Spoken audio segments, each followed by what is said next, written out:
Okay, welcome. Nice to have you here. And today I'm going to share with you what I think is one of the most important uh, pieces of information that is about what blocks most people from having the success that they want in life. And it really, no matter what a person does until they get this right, then they're going to block themselves. And it doesn't matter all the other techniques that you can learn and implement, and you can visualize, and you can do all these things, all the tricks and tips and hacks and all the rest of it. But if you don't get this one thing right, then you're still going to be, uh, say, miserable. And so nobody wants to be miserable, and that's why you need to get this sorted out. And I'm going to talk about that and give you some very practical suggestions for how you can get that sorted out. And so we'll get to that in a moment. Before getting to that, I want to say a few words of introduction to make sure that you know that whether you're in the right place or not. So the intention of this meeting is to support you in self-realization. And what does that mean? It means, simply put, to actually know yourself, to know who you are, to know what your powers are, and to know what your relationship with reality is. And the benefit of that should be somewhat obvious, but just in case it's not, so if you don't have that self-knowledge, then necessarily you're living in ignorance, and thereby you will be causing yourself all kinds of problems and not realizing it, and not knowing how to solve those problems.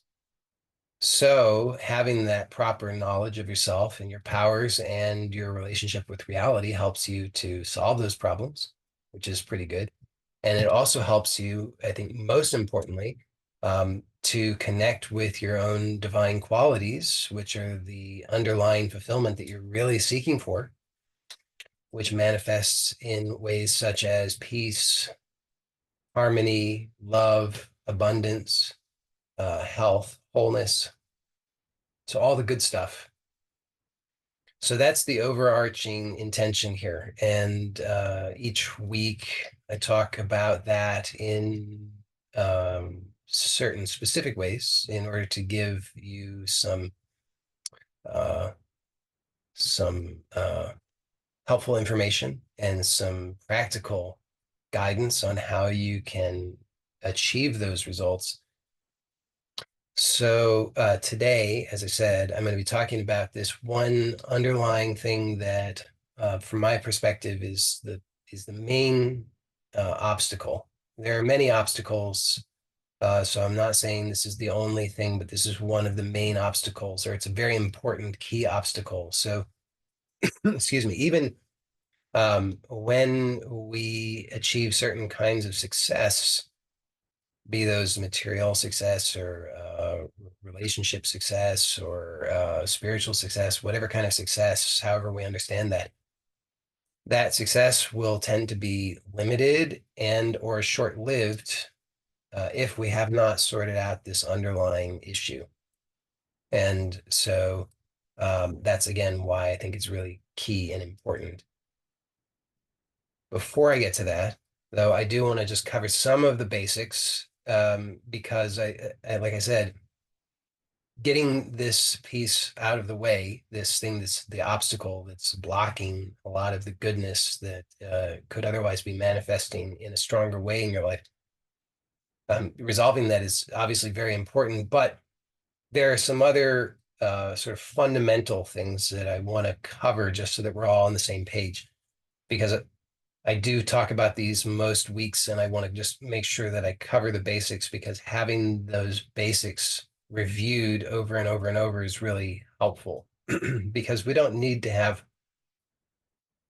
huge amounts of information. We just need to have the right information, and we need to have that right information repeated often enough so that it really starts to click and we can start to make use of it in the right way. And I point this out and I repeat the same basics every week because, or most weeks, because I don't want people to think that each week is the one new thing they need.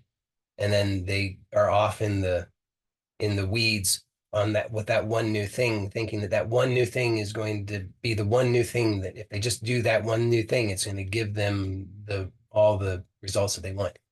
The the the the new pieces of information that I share each week are are helpful and important, but they're not meant to be in place of the basics. The basics are the basics for a reason. And so I want to make sure that we all have that same foundation to work from. So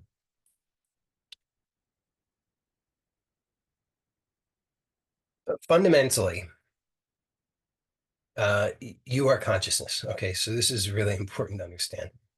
It's I call this the universal law of oneness. So all of reality is governed by certain natural laws, and the most uh, primary of those natural laws is the universal law of oneness, which states that there's only one reality, and that one reality is consciousness, and you are that. That's sort of the punchline. That's where everything usually leads to in spirituality, at least in non-dual spirituality. And so we want to just, I prefer to just start from there, and then we can work our way backward, as it were. Okay, so that's the basis of everything is consciousness, and you are that consciousness. Now, most of the time, we are accustomed to identifying as a separate individual. And so it's when we're identified as a separate individual, then we have very limited power. Okay, you think about all the power of all of creation and imagine some scales, okay? Not like dragon scales, but scales for weighing things. Okay, the kind of balanced scales. Okay, so on the one side, imagine all the power of all of creation, and then on the other side, your individual power. And, the scales are obviously tipped pretty severely, right? Because the power of all of creation is immense. It's infinite. And then your individual personal power is pretty small. I mean, think about you versus a tsunami. Think about you versus the earthquake. Think about you versus the tornado. It's no contest. So when we're trying to live our lives from our sense of being a separate individual, then we're going to end up being frustrated an awful lot. And that's why I point this out from the beginning to say that there's this important universal law of oneness that we really want to understand. That there's only one reality, and that one reality is consciousness, and you are that. Now, people's minds do all kinds of funny things with this. It just goes to all of these arguments. It says, well, how could that be? Because, if I am that, how could you also be that? There's so many people. How could we all be that? And, if I have my will and I'm really the one consciousness, then my one will must be the one will of consciousness. And what about your will? And if your will and my will are not the same will, then, it's like, and the brain explodes. But that's not necessary. It's not helpful. So I like to describe it this way, and I'll describe it this way today, as I usually do. So when you go to sleep at night, you lie down in your bed, presumably, and you close your eyes and you fall asleep, and then you begin to dream. Then that dream consists of, or is populated by all kinds of beings and all kinds of locations, and all kinds of things are happening. It's a whole dream universe. And within that dream, it's possible you could say, you could even have existential uh, um, uh, debates and concerns within your dream. And you say, I, as this dream character, have my own will, and you, as this other dream character, you also have your own will. And uh, But if we're all one consciousness, how does that work? And that could all take place within a dream. But when you wake up from the dream, it should be apparent that that entire dream existed only as the consciousness, as we'll say, your consciousness, right? There, the substance of the dream is only consciousness. Your dream consists only of consciousness, your consciousness, we would say. Hopefully hopefully that makes sense so far, right? When you dream, that dream does not exist independent of you. That dream exists within you. It's within your consciousness. Its entire substance is that consciousness only. So even though within the dream there could be, there could be physicists and there could be universities and they could be doing all kinds of experiments on the matter within dreams, and there could be, dream black holes, and there could be dream, all these things. And within the dream, it's all coherent. So it all makes sense. There's a lot internal logic that totally makes sense within the dream. And so there can be very learned scholars who are all debating with one another and trying to figure it all out. And, advanced philosophers who are all, working out all the rules of reality within this dream universe. And that's all true within that dream. But when you wake up, it becomes clear that that entire dream existed only as consciousness. It was never anything apart from consciousness. Where did it go? Poof, it vanished back into consciousness because it was only consciousness. So hopefully that's clear. Now, it's not a huge leap to recognize that that's exactly the same thing that's happening now. That's what all this is too. So all of the arguments and all the debates and all the concerns about your will and my will and all this is kind of, you can see that you can just shortcut that. You don't have to really get caught up in all that stuff. You can just tell the truth and recognize right now that all of this is only consciousness. So the one that you identify as this character that you out of habit say, I am this one, I am this one, I am this one, I am this one, I am this one. This is my will, my thoughts, my experience, my perception. You associate all of that with this character, with this body and mind. And so just out of habit, you think, oh, well, if this is all consciousness, then it's my consciousness. I'm dreaming this. Not so. You as consciousness are dreaming this, including the character that you take yourself to be. The character that you take yourself to be is just another character in the dream that consists only of consciousness. It's all consciousness. Okay. So hopefully that's somewhat clear. I know that probably still people's minds are still doing funny things with that, but you don't have to understand it all. You don't have to be able to do anything with it necessarily. Maybe just loosely accept it if possible. If you can kind of grasp it a little bit, that might be helpful, but not entirely necessary. But that's the foundation. So that's what all this is. This is consciousness. So it's a dream. This waking state is a dream. So we have three basic states of consciousness: waking, dreaming, and deep sleep. And if you just take a look at your experience, that's it. That's all you got. You've got waking, dreaming, and deep sleep. Well, there's a fourth, which is that you are consciousness. And that consciousness does not come and go. That consciousness is independent. That consciousness is always here, which is how you know that I'm awake. I was asleep. I was dreaming. The I who has that awareness is that independent consciousness that's here always, independent of those states. But in terms of the states that consciousness is modified by, the states that consciousness enters into and comes out of, this just consists of those three: waking, deep sleep, and dreaming. That's all you got. Just check it out and you'll see that that's true. So, okay. But right now, mostly we're concerned about the waking state because here we are, waking state. And waking state is one of the ones that tends to bamboozle us the most. Maybe. There usually is not enough conscious awareness in the deep sleep state for most people to even go there right now, right?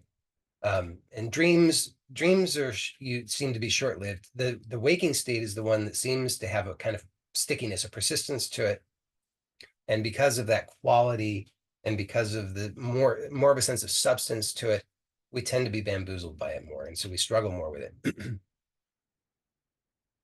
And we tend to identify more with it. So that's the thing that we really want to take a look at now.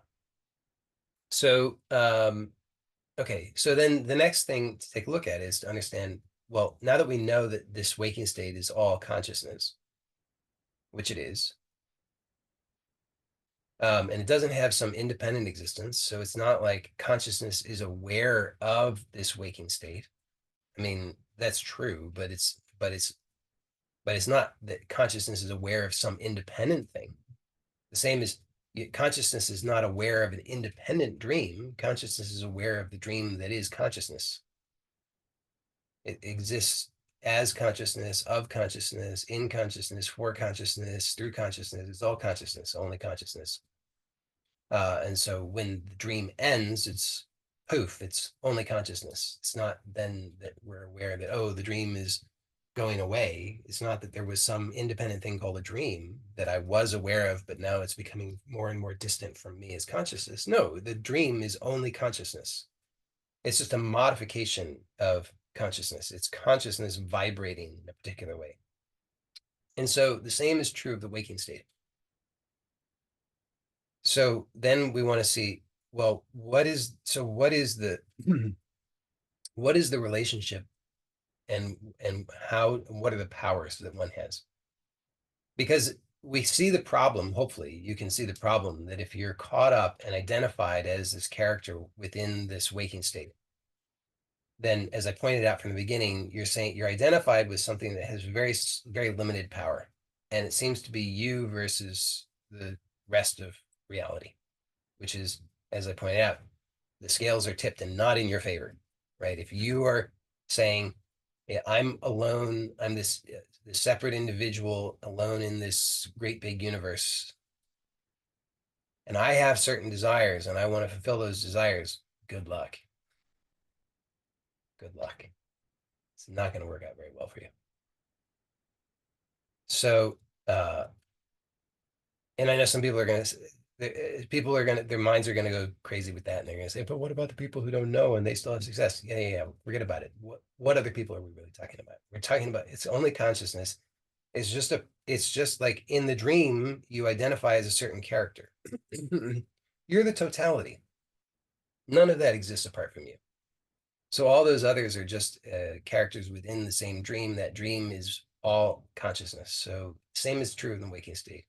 So all those people who supposedly don't know about any of this and they're still successful, they're just appearances within the same waking state dream as as any other character, including the character that you associate with. But you associate with this character and you say, "Oh, I'm this one, not those." Okay, but the point I'm making here is that if you identify as any character, your powers are limited versus your actual powers. So we want to reclaim your actual powers because this can put an end to the frustration. Because why do you want to live with frustration? Why do you want to live with fear? Hopefully, the answer to that is you don't, right? Because the thing about uh, if you don't know your true power, if you believe that you are separate, then it has to be there will be fear there. Well, unless you have absolute confidence and faith that the supreme being is fully protecting you and working for you at all times. That's the workaround for that one. But those are the kind of the two options. If you want to be fearless, you either have to know your true identity and your true power as consciousness, or you have to have absolute faith that you are guided, protected, and watched after uh, by the supreme being at all times. Other than that, you're going to have fear, and fear is devastating. Fear destroys everything. So you want to be free of the fear. You have to be free of fear. And I propose, both of those methods are good. One is to know who you are and your powers, and the other one being to develop complete faith that you're protected by at all times the supreme being. Both are good. You can have both simultaneously. So, or one or the other. But here I'm proposing that it's good uh, to develop, cultivate your proper uh, knowledge of yourself as consciousness, and to thereby know your powers. And so we want to take a look at that and see that who you are is that consciousness. And uh, so you can recognize that you have the complete power here, not just a little bit of power, not just a tiny little insubstantial fraction of power, but the total power.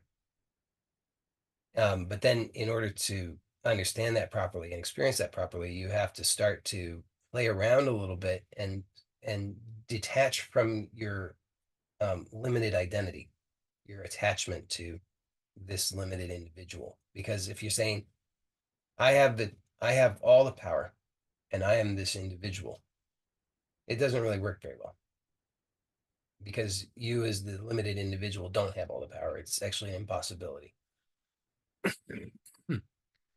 So you have to start to step back and recognize I am consciousness. I am the dreamer. I am that which is aware of this entire thing. I am also the substance of the whole thing. But that has to do with exercising your powers, which I'm going to get to in just a moment. But the step one is just to recognize that I am consciousness and I am the source of all power. I am one with that source of all power. So then we want to start to look at how can I exercise that power? By what means does that power express? So that power, if you think about when you dream, well, before you dream, okay, so if you're when you're in a deep sleep state, there's no dreaming taking place, but the potential for dreaming exists. Also, the potential for waking state exists. So the deep sleep state is the causal state. It's the it's full of potential. That all of this other states actually emerge from that. But by definition, it has not been actualized. It's just in potential. So so these waking and dream states emerge from that deep sleep state. So they're full of potential, but not actualized. So how does it get actualized? How does potential manifest it as something actualized? By the way, somebody asked me in a comment in a last week's video if I could please present all this in simpler terms, and I guess not. I did I did accept the challenge, and it's maybe a longer term thing, but apparently not yet. I'm working toward it. But I'm just observing and noticing that I have a tendency not to speak in the simplest terms. So I apologize for that. I'm doing my best. Um, so but here again, just want to see where that. So we've seen what the power is, where it is. Okay, so just to review, the power is consciousness. That power exists in potential as consciousness, but then we want to look at how to actualize that power. How do we actually exercise it? How does that power get converted from potential into its manifest form? Because most of us are quite interested in having more success in our manifest experience in the waking state, right? Uh, we want to be more successful, less frustrated. So we want to start to have conscious awareness of how that power is exercised. How does it translate from potential into actualization? And here, fundamental law that governs that is the law of attention. So where your attention goes, that's where the energy flows. So the consciousness, power, or energy are all in my vocabulary, they're synonyms. So consciousness is energy, but it depends on how we look at it. And so we could say consciousness is is that energy in potential, and then when that energy is actually manifest, then it takes form. Okay. And so that process of manifestation, that process of taking form, occurs through this power of attention. Attention is the fundamental power. So you are consciousness. I'm just laying the groundwork. Okay? But it's so important, because if you don't understand this, then you'll be very superstitious. You cross your fingers and you stand on your head on alternate Tuesdays, hoping and praying that somehow that's going to work in your favor. If I can just get the right words in the right sequence, then that's going to finally make the thing click, and then I'm going to get what I want, and then I'll be okay. Which I don't recommend that you take that approach. What I'm recommending is that you understand the fundamental principles of who you are, what all this is, what your powers are, how you relate to reality, so that you can work intelligently with that, confidently with that, and then you get much better results, rather than falling back into fear and superstition over and over.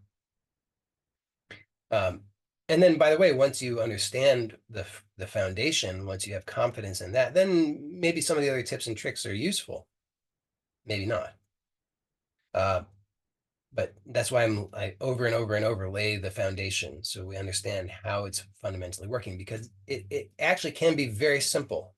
You just have to continue to work with it at this level, because at this very foundational level, you have enormous power. I mean, think about it. At the level of pure consciousness, you have absolute power. It's the totality of all power, but it exists in potential. It's not actualized, but it's the totality. It's everything.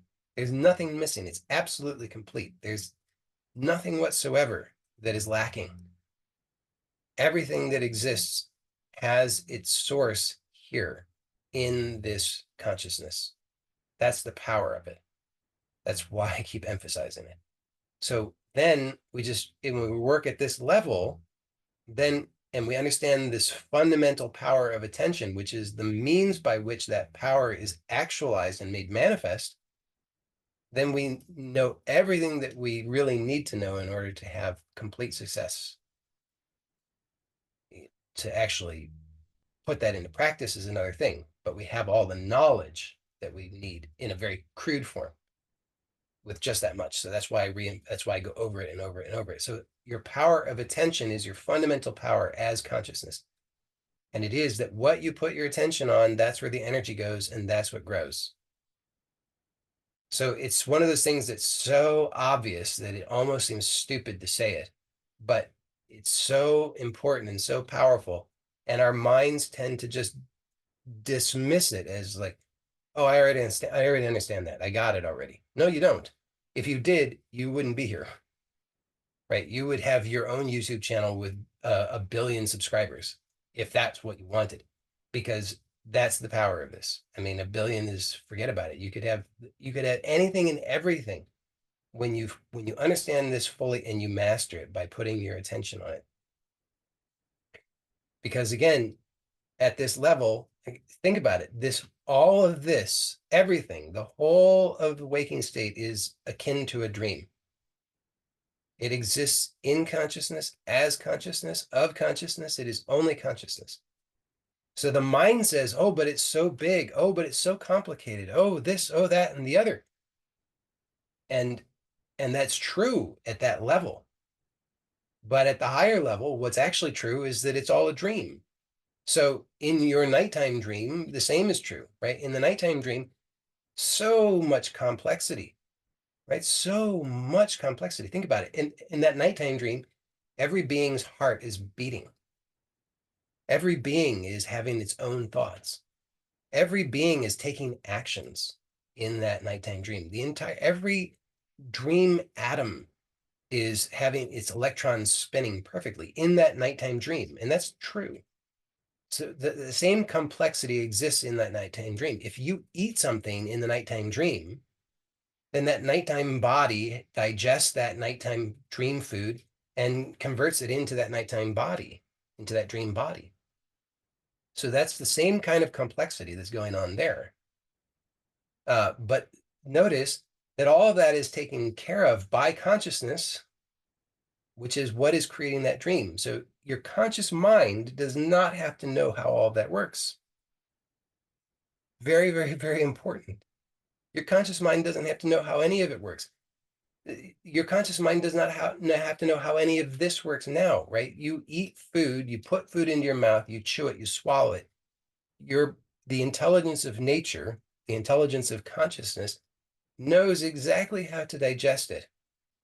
You consciously don't have to know how that happens.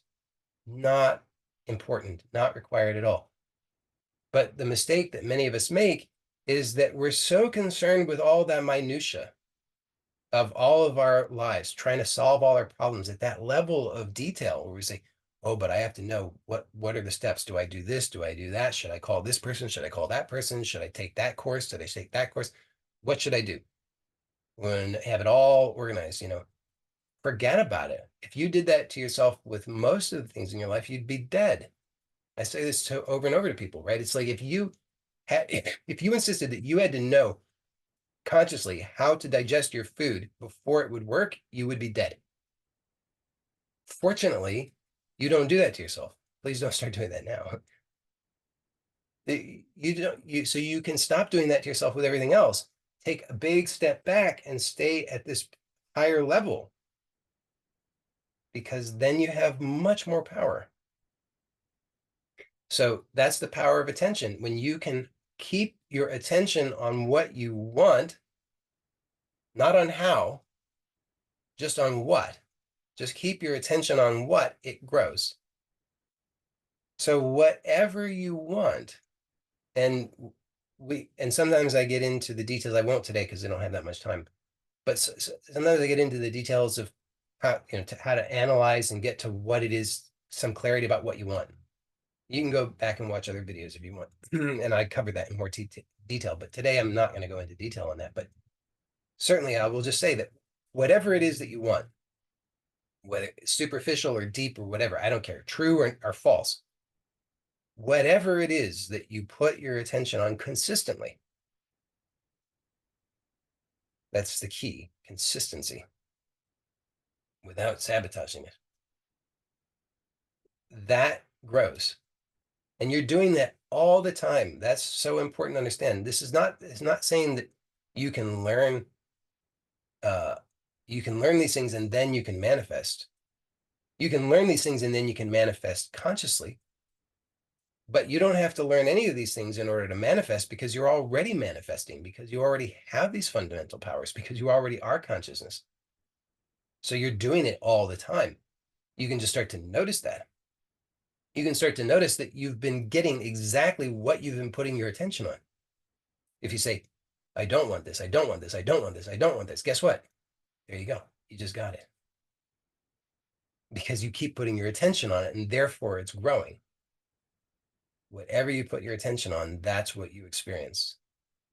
If people freak out and they say, oh no, I had a negative thought, who cares? It doesn't matter at all. You know how many negative thoughts you have in a day? Well, I don't know the exact number, but it's probably mind-blowing. It's so many, because there's so many thoughts, and a good portion of them are negative, and it doesn't matter at all. But when you say, oh no, I just had a negative thought. Oh no, I just had a negative thought. Oh no, I just had a negative thought. Well, then you just put your attention on it repeatedly. And now it starts to be a problem for you. Oh no, I can't stop putting my attention on that negative thought. Oh no, now it's really going to be a big problem. Oh no, what am I going to do? Oh no, now I'm seeing it manifest. Oh no, what do I do? So that's what's going on all the time, is that we're putting our attention on things and they're manifesting. That's just a fundamental law. I mean, like I said, it's so obvious once you understand it that it seems stupid to even say it. And the way I'm about to say it sounds incredibly stupid, but it's true and important nonetheless, which is that if you are not aware of it, if you don't have any attention on it, it's not real for you. Like I said, sounds so stupid to say it, because it's like, well, yeah, obviously, if I don't know about it, it's not real for me. If I have no attention on it whatsoever, no, if I have so little attention on it that I don't even know about its existence, it's not real for me. Think about it. Unless you were, well, for everybody, even if you were born in Japan, there was a time there was a time in which you did not know about the existence of Japan. Why? Because Japan is an idea. But then this idea, I mean, assuming you know about Japan now, then that idea of Japan has been repeated, and now you say, oh, somebody probably when you were in school, grade school, and you had to take a geography course, and you got graded on could you label Japan on a map, and you say, oh, I did it, I was a big success, like, look at me, I got an A. Then this repeated attention now makes Japan real for you. Hmm. But there was a time in which there was no Japan for you. So this is true of everything. Everything exists only because, for you, it exists only because of putting attention on it. And putting attention on it repeatedly is what sustains it. Okay. When you withdraw your attention, then it ceases to get the power, the energy, and therefore it withers away. This is going to lead right into what I want to talk about today. So I think I'll just go right into what I wanted to talk about. I mean, there's probably other basics that I could otherwise cover, but hopefully that covers the basics well enough for today. It's not meant to be a complete uh, crash course on how to manifest consciously. That would be a little bit more involved. But I just want to lay that foundation just so that we have hopefully that much to work from, that we all have a common understanding. Maybe. Okay, so what's the big thing?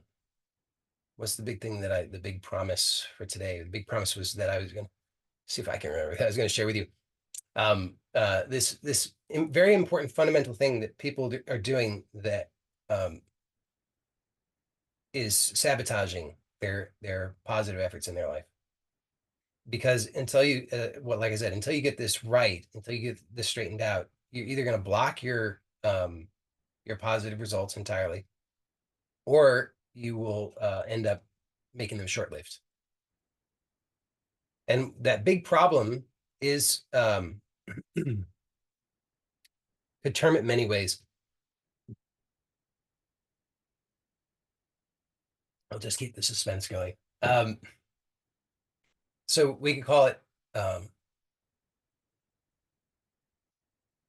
sense of unworthiness. We could call it self-loathing, self-hatred. We could call it a lack of self-forgiveness, a lack of self-acceptance, a lack of self-love. We could call it by many names, and these are different facets of the same basic thing. And I don't know if there's one true term to give to that, but hopefully I've kind of painted a picture of it there. And so I've seen this in my own personal life, and then I see this in uh, so many people who I work with um, one-on-one and also in groups. So I know that it's an important thing. And so I'll just briefly take one step back and then get into uh, how to address this. But I want to take this one step back just to paint the picture of why this matters, why it's so important. Because um, a lot of the time, people, people will just they really don't want to look at this one. They really don't want to look at this one. They're willing to look at it just about anything else.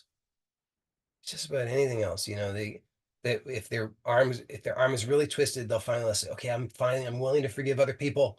It's like you think you can get away with not forgiving others. You think you can get away with maintaining envy for others. You think you can get away with maintaining resentments toward others and all these things, um, only for so long until finally the pain grows and you realize, okay, I guess I can't do that. I guess it really is bad for me to hold on to that negativity. And so I have to finally be willing to let it go. Hmm. And it's true and it's important and it's very powerful. So forgiving others, releasing negative energy cords, which I talked about a few weeks ago, um, these kinds of things are enormously powerful and important.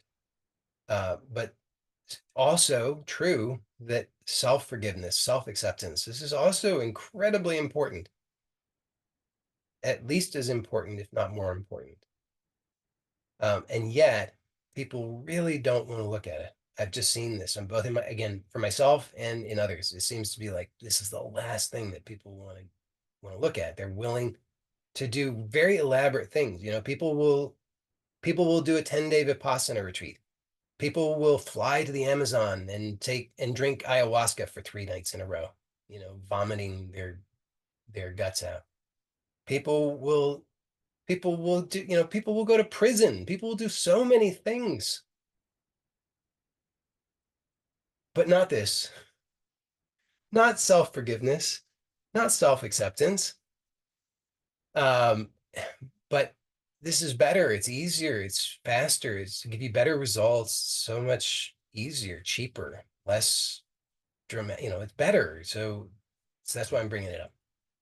Okay, but I want to just paint the larger picture so this will make sense why this is so important, and then I'll get into the details of what you need to do in order to get the results. Because I know a lot of people, myself included, have very much struggled with it, which is why it's the last thing they want to do because they say, I can't do it. I'll never succeed. I can't forgive myself. I can't accept myself. It's impossible. I've tried. It didn't work. And it hurts so much. So people really, really, really desperately want to avoid it. They want to find some other alternative. But that's why I want to paint the picture so it becomes clear why that won't work, why you cannot avoid it. So remember, this is all just energy. So it's all consciousness, it's all energy. Consciousness and energy are interchangeable terms. And so it's all energy, and then it takes its form based on what? Based on what you put your attention on. There's some other principles, some other laws that I didn't cover in any depth today, but which I won't, I guess. But I'll just say that uh, it just is it's just a basic equation. Okay, it's just like a mathematical thing. If you are putting your attention on negativity, then you are not putting your attention on positivity, right? It's just a basic equation because it's a polarity. You can only put attention on one or the other. You can't do both. And so if you're holding on to resentments, anger, frustration, disappointment, all those kinds of things, then it's just a matter of mathematics. That means that you're not able to put that attention and thereby that energy into positivity. You're holding on to and investing into negativity. Therefore, you cannot be investing into the positivity. Is again just a basic mathematical equation. So if you think that you can get away with holding on to a lack of self-forgiveness and self-acceptance and actually get the real true satisfaction, the real fulfillment, the real results that you want, you won't. It's an impossibility. It absolutely will not work. And if you just tell the truth about it, just by looking at your actual experience, you will confirm that for yourself because everybody here for sure has had enough life experience to know and demonstrate to yourself that that is absolutely true. That's why you're here. See the truth of that. That's why you're here is because you've already tried everything else and it didn't work. And I know you might say, well, I didn't try everything else. But please don't try anything else because you've tried enough that if you tell the truth, you can prove to yourself that what I'm saying is true. That if you continue to hold on to the self loathing, the lack of self-forgiveness, the resentment toward yourself, the self-blame, the shame, the guilt, all the rest of it, then you cannot, will not succeed in getting the outcome that you want. Why? Because what you want is peace. What you want is happiness. What you want is true abundance. What you want is unconditional love, because that's just the truth. And so you cannot afford to hold on to this stuff toward anybody, including not toward yourself. You cannot hold on to these things toward yourself. So hopefully I've explained that enough. I'm not going to go in, I'm not going to elaborate any further on that, but I will now get into, because when I move along to the meat and potatoes portion, what do you do about it? Okay, because here's what I found is, so like I said, a lot of the time people, they try and try and try all these things. They say, I want to be free of the pain, so I'm going to do the exercises. I want to be, the physical therapy. I want to strengthening exercises. I'm going to do this, that, and the other. I want the money, so I'm just going to work hard. I want the relationship success, so I'm just going to, move on from this one that's not working to the next one, and then that one doesn't work, and I'm going to move on to the next one, and I'm going to maybe, take some NLP courses so I can get better at manipulation, and I'm going to do, whatever. I'm going to do these various things. I'm going to, read books about narcissists so I can feel good about all the people in my past who were clearly just narcissists, and that's why it didn't work out. And I'm going to, on and on and on. We're going to do all these things. And you do that and try and try and try and try and try until finally you have to admit, gee, it's not working. Gee, it's still not working. Gee, it's still not working. And then you'll come around and you'll finally hear and realize that, oh, this resentment, anger that I've been holding on to, this fear that I've been hanging on to, this whatever that I've been holding on to, these old patterns of how I relate to reality that I've been holding on to have been manifesting and repeating themselves in all of these areas of my life, thereby determining for sure that I'm going to continue to get those same outcomes. So let me clean that up. And so do things like I suggested a couple of weeks ago, the cord, removing the negative energy cords work. Lo and behold, things start to really improve. It's like, it's amazing. You start to forgive others, bless others, let go of all that stuff. Your life gets better. The finances start to work better. Your creative expression starts to flow better. Your relationships work better. Your health is better. Your finances are better. Everything's better. But then there's going to, then again, run up against, but it's not quite enough, or it seems blocked, or I can, I get something, but then I sabotage it, or I get it, and then it falls away, or whatever. Can't seem to sustain it. So that's when, next level, you realize, oh, you mean I also have to forgive myself? Yep. And then people say, oh, but I don't know how. It doesn't work.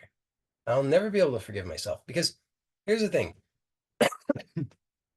With other people, as much as we can hold on to all that stuff for so long, and then we realize, oh, it really hurts, and then we say, it's just not worth holding on to it anymore. I mean, whatever. It's like they did this, they did that, whatever. It's done. I'm done. I'm just so tired of hurting. I want to be free, and so I'm just gonna stop doing that. I'm just gonna let go.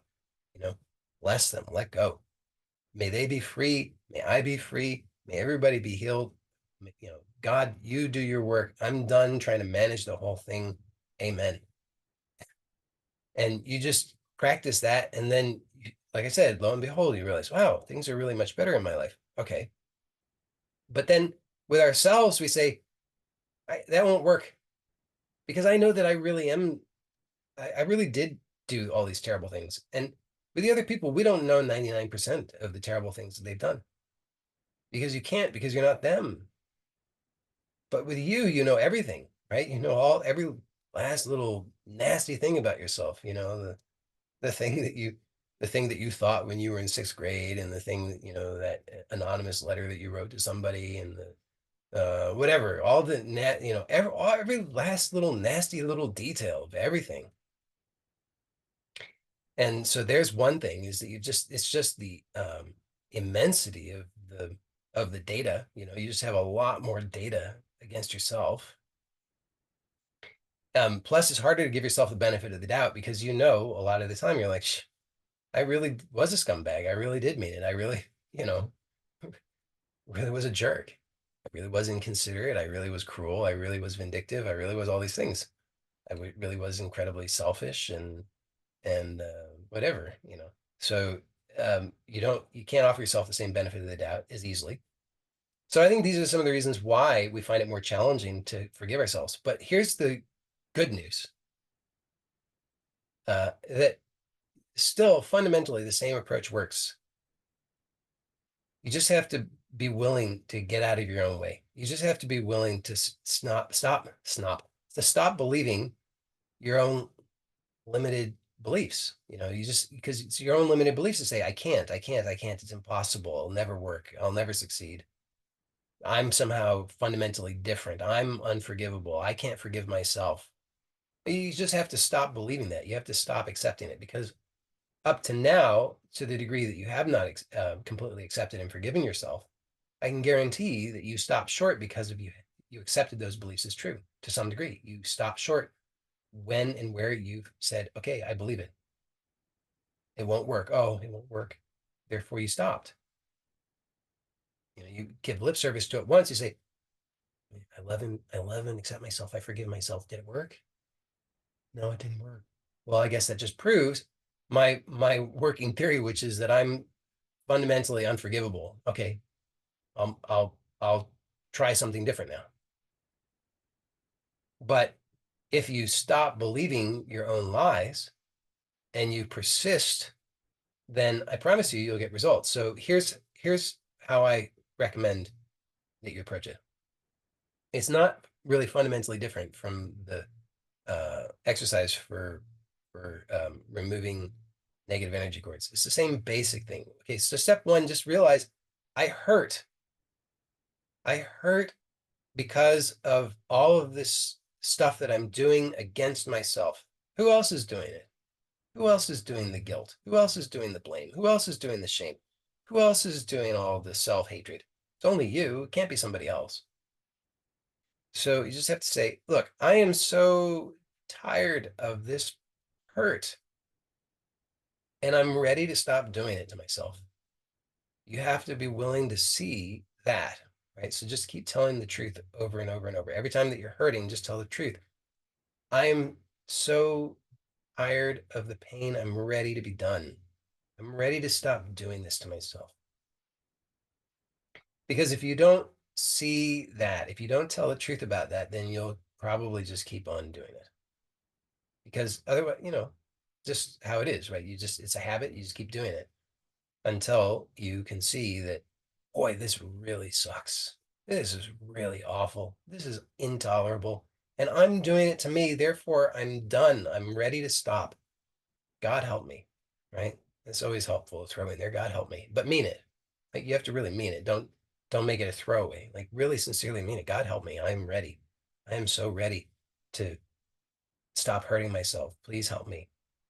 Show me, illuminate in my own consciousness what it is that I'm doing, because with that information, I know that I can be successful. Because that's the truth. With the right information, with the right knowledge, you can be successful. It's just the only problem is you didn't have the right knowledge.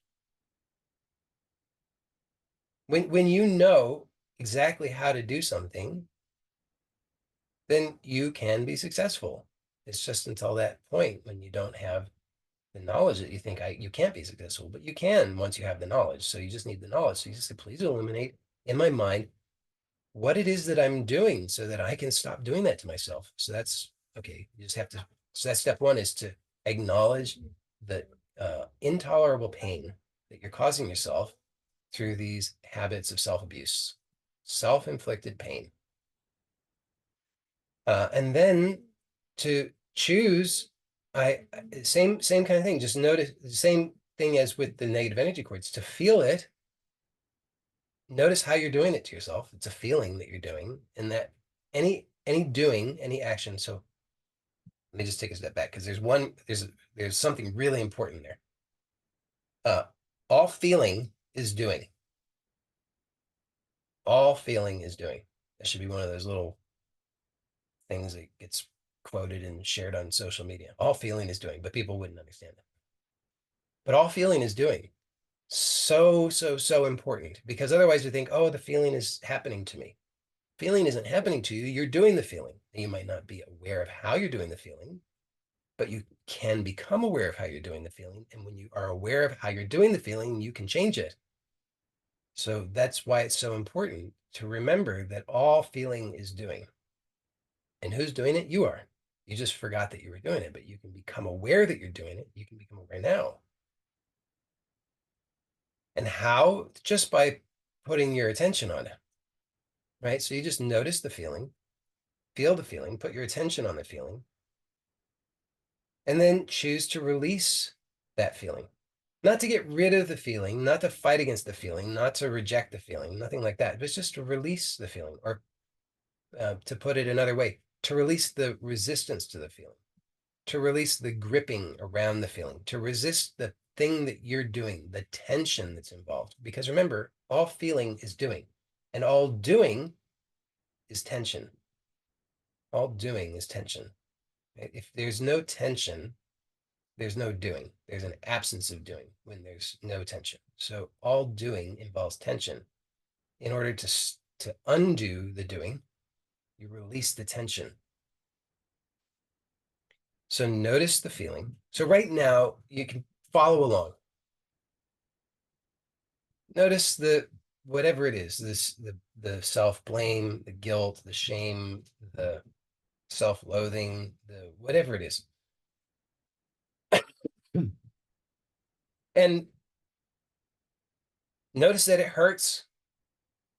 Notice that you're so tired of doing that to yourself. And just admit, I'm now ready to stop hurting myself. I'm ready to be free. So now notice the feeling. And remember that all feeling is doing. So you're doing this. Now you want to become aware of how you're doing it. You're doing it through tension. You can feel that tension somewhere. If you're not really super clear about it, increase it, because that will help you to become clearer about it, and then start to release it. And don't try to get, like I said, don't try to get rid of it. Just release it. Because if you try to get rid of it, you're fighting with it. Fighting does not work. Fighting is putting negative attention on it, which means that negative attention is still attention, which means it gets energy, which means it grows. So if you fight with it, you get more of it. Do not fight with it. Just release the tension that you can be aware of. And like I said, well, I think I was starting to say, and I'll say it now, you don't need to release it completely. That would be nice, but it's not necessary. All that's necessary is that you practice releasing it. So maybe you can release it 5%. Maybe you can release it 1%. Maybe you can release it half of 1%. I don't know. Maybe you can release it 25%. I mean, I know that quantization, quantization, how's that for a simple term? Quantization. I don't even know if that's a real word. I'm anyway. I did take it to heart. I do intend to speak in more in simpler terms, but I'm not there yet. Uh, but I know quantization quantization um, is a bit silly, but it's also just to point out that you don't have to let go of the whole thing. Just you can just release some, just a little bit, just to because it's practice. You're just training yourself so that you're relearning that you're regaining voluntary control over something that you've been doing unconsciously. right? You've been hurting yourself, but you didn't do it consciously. You weren't consciously going through that process and saying, gee, I want to hurt myself. And how should I hurt myself? Well, here's how I'll do it. First, I'll tense up, and then I'll tense up some more, and then I'll tense up some more, and then I'll think all kinds of crazy thoughts about it that will disempower me. Ha ha ha ha ha. You didn't do that to yourself. It wasn't conscious. And the question comes across in the chat. It says, can I release something that is just a tense feeling, but I don't know what the cause of it is, or something that disappeared? But yes, absolutely. That's the point. It's absolutely the point. Yes, you don't have to know the story about it. You don't have to know where it originated from. You don't have to know anything about it other than that you can feel it. And then you can release the resistance, the gripping, the fear, the apprehension, the fighting, the struggle, or the feeling, however you understand it. Just release, release, release, release, because you are done hurting. You just say, look, I have been fighting with this, right? Every time thing comes up and says, I'm no good. I'm unlovable. I'm unworthy. I'm unforgivable. I'll never be okay. I'll never be I can't have that because I'm a terrible person. I can't do that because I did those terrible things. Whatever it is, it doesn't even, maybe there's not even a story. Maybe it's not even that much. It's just a vague sense of just ugh. Or maybe even not that much. But when whatever that is, whatever your experience of it is, whenever that comes up, you don't have to dig around and have a whole story about it and know where it came from or anything. All you have to do is just notice that's me hurting myself and I'm done hurting. I've been trying to fix it in other ways and it didn't work. But how about I just start practicing letting go? That's it, just practice letting go. Just notice it and you say, I'm done hurting. I let go. And then the thoughts might come up and say, but this won't work. Then you just keep letting go, and they say, oh, but you can't do that because you're no good. Just keep letting go. And whatever other things come up, if any resistance that comes up to it, you can just keep letting go. And here's what I promise you. You practice this consistently, you will get results. You'll get very, very good results. Because uh, you can spend the rest of your life wishing and hoping that you had some amazing, complicated, very sophisticated sounding, very convincing process by which you could love yourself and accept yourself. And you'd never get there because A, you're not going to find it. And B, even if you did find it, you wouldn't be able to succeed with it. You wouldn't follow through. Probably. And the question is, what happens when the resistance is showing up in your waking state? Are you supposed to ignore it? Are you supposed to be aware of it and release? That's what I'm saying right now. That resistance is showing up in all kinds of ways, and it will translate usually into certain kinds of thoughts or impulses that say, give up, it won't work, you're no good, who are you? You need to know more, you need to be smarter, you need to be better, you need to solve all your problems first, you need to do this, that, whatever. Or it might just show up as just a feeling or a vague sense. However it shows up, all I'm getting at is that if you're uh, telling yourself that you have to figure something out first, if you have to know the answer first, if you got to whatever you think you got to do first, it's just a big self-deception. What I'm saying is keep it really simple and just notice it's just a matter of what you practice. So we've been practicing the resistance, we've been practicing the self-harm over and over and over and over and over and over and over and over and over and over and over and over. Thereby, we get really good at it. And what I'm saying is that here we can just start to practice releasing. Just release. Your attention has been trained to go to this thing and just say, "Oh yeah, it's terrible. I'm terrible. I'll never succeed." And it seems very real because we're tensing up, making ourselves feel bad. Say, yeah, it's proof positive that I'm no good because I feel so terrible, and I'll never be able to. I'll never be free because I feel so terrible. Look at look what a mess I am. Look how tense I am. Look how uptight I am. Look how bad I feel. That's proof positive I'll never succeed. It's proof positive I can never actually forgive myself because look, I feel so terrible. but we've just got it all backwards. We have to start practicing letting go because that is the self-forgiveness. Just say, look. So I'll wrap it up by saying this, just to kind of put a point on it. Um, you've got two options, the way I see it. Okay, one is that you just accumulate stuff forever, and that you'll never actually let it go. Right? That's one possibility, which is pretty a pretty dim view of things. But just see that that's one possibility, that you accumulate things and you can never let them go. And the other possibility is that you can let things go. And I actually think that if you take a look at your actual experience, you'll see that that is actually true, that you do invariably eventually have to let all things go. Has to happen.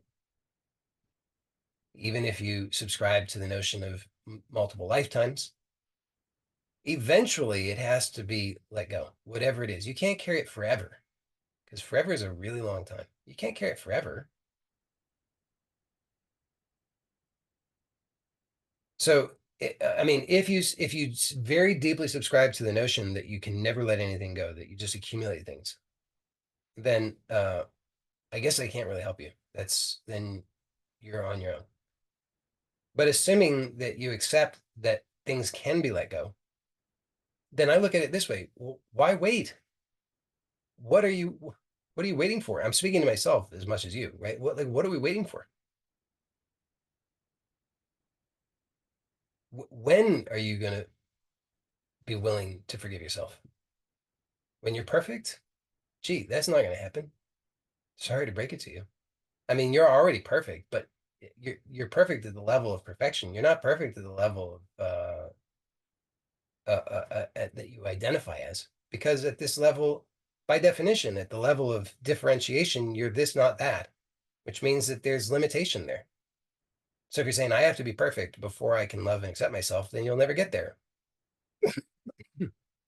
So you just start. I'm just proposing just practice doing it now, and then practice over and over and over and over, and you'll see great results. Your whole life will change. You just see that you've been blocking yourself with all of this stuff that you've been holding on to because you say, I have to, I have to perfect me. I have to fix me. I have to do something before I'll be worthy of love and acceptance. But you'll never get there. That's just a big self-deception. So just see that you've been doing that and then just say, look, I'm tired of this self-inflicted pain and abuse. And the good news is that I have the power. I can change it. And so just choose to let go. And uh, if you find it helpful, then I would certainly recommend that you um, ask for divine support in that. Just say, divine, please help me in realizing unconditional love, which is your true nature, which is uh, what I aspire to. Guide me and teach me so that I can realize that truth. Help me to release all of this self-inflicted harm so that I can be elevated to my own true divine nature as you have made me. Whatever you want, however that works for you. But if you if you find that helpful, please make use of it. But fundamentally, just see that you just you're destined to let go now, rather than continuing the self-abuse. It takes some courage, but just do it. Practice it sincerely. And it's like I said, most of the time we give up because we just believe our own lies. Say, oh, I can't succeed. Nonsense. You're destined to succeed, the way I see it. I think that it's inevitable. I think for sure you must succeed. It's just a question of when. And you could postpone it for a very long time. You could postpone it for another decade or five or another 20 lifetimes or however you want. But why? Don't do that to yourself. God does not want you to suffer. God is unconditional love by definition. That's the truth of what the divine is. So there's no question about it. You're not meant to suffer. You're not meant to have self-loathing. You're not meant to hold on to things from the past. Just see that, by the way, here's one last thing. I said I was going to shut up a minute ago, but I didn't. I'm going to say this one last thing, and then I will wrap up. That all of that stuff that you hold against yourself, you didn't do it. And I know that sounds like a cop out because of other things that I've said, but actually just see that you didn't do that. You All that stuff you hold against yourself, it's just stuff that you're like, it's like you how do I explain this well? So they're just it is the it's sort of like if you got a bunch of dominoes and you line them up, to stack them up on end in a line, and then you knock one over and they all go in sequence. Okay. And you do that because you're like, hey, I want to see that. I want to have that experience. I want to set them all up on, knock the one over and see what happens. Uh, so that's it. It was just there was a desire. I want to experience this. I want to see how this goes. I want to have this experience. And then you do that, and then then you have that experience. Now, uh,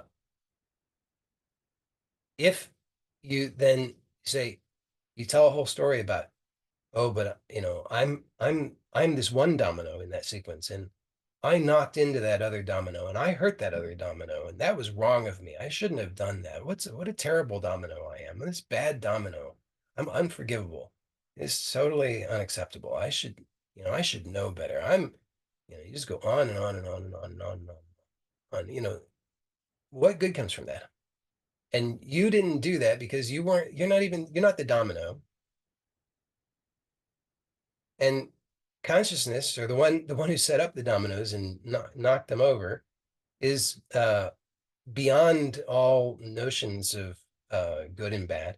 So why are you doing that to yourself? It's foolish. I just see that, and anyway, whatever, like, part of it is that from that experience there was a certain outcome that was desired, and that outcome was achieved, which was a certain knowledge, was a certain self-knowledge, right? Through that sequence of events, through that happening, there was a self-knowledge that arose. And part of that self-knowledge might be, I don't like hurting others. Great. Wonderful. That was the desired outcome. You got it. You achieved it. So stop hurting others. Stop hurting yourself, right? Just like say thank you. I'm grateful that I learned that lesson, and move on, let go. And then you can be who you're meant to be. You can live your life that you're meant to live. You can be a blessing for yourself and others. So hopefully that makes sense. Hopefully you will follow through on that. I promise you it will absolutely change your life for the better. You will thank me for it. All you have to do is um, practice it sincerely and do it every day, every opportunity that you get. Anytime you notice yourself hurting yourself in that way, just stop and just say, I'm done with the hurting. I'm done hurting myself. Um, there has to eventually be a letting go of it. And I choose to make that now so that I can fully learn the lessons that were learned, and I can move on to the next expression in this life. Feel the feeling, notice that you're doing it, because all feelings are doings. Release that. If there's any resistance, anything that comes up, any thoughts, any negative thoughts, any additional felt resistance, then just also release that and just keep following through on that process. And you just persist day after day after day after day. And I promise you, because it's this fundamental law, because it's whatever you put your attention on, that grows. If you put your attention on releasing the self-harm, guess what? You get really good at releasing the self-harm. And you can keep getting better and better and better and better and better at it. So your life will get so much better. Just put it into practice. So I'm going to wrap this up. And then for those who are here live, I'm happy to stay on for the group coaching in a moment. Just want to say a few words for people who watch us on YouTube. Number one, if you're interested in attending these meetings live, you're welcome to do so. You can get that information by going to my website, joeylott.com, and signing up for the newsletter, and you'll get an automated email with that information. A few people have said they didn't get that, but most people do. So if you don't, then you try. Sometimes people sign up again and then they get it. If not, then I don't know what to tell you. I mean, you could try emailing me directly and then I could just email it to you, but I don't want everybody emailing me directly because if you do that, then I'm not going to respond to most people because that's a lot of emails. So please just try signing up on the website and see if you get it. Second thing is I am still offering free introductory coaching calls.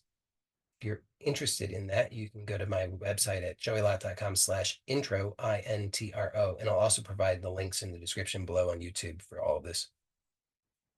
And you can get that information and sign up for that. They do go quickly. And please hear this. I I allow scheduling on my calendar up to 2 weeks in advance. Beyond that, no availability will be shown. Sometimes people see no availability at all, and then they think, oh no, there's no availability ever, which is not true. I understand the calendar does not present that in the clearest way, but please understand, I'm saying it now so that I don't have to fill lots of emails because lots of people email me about this.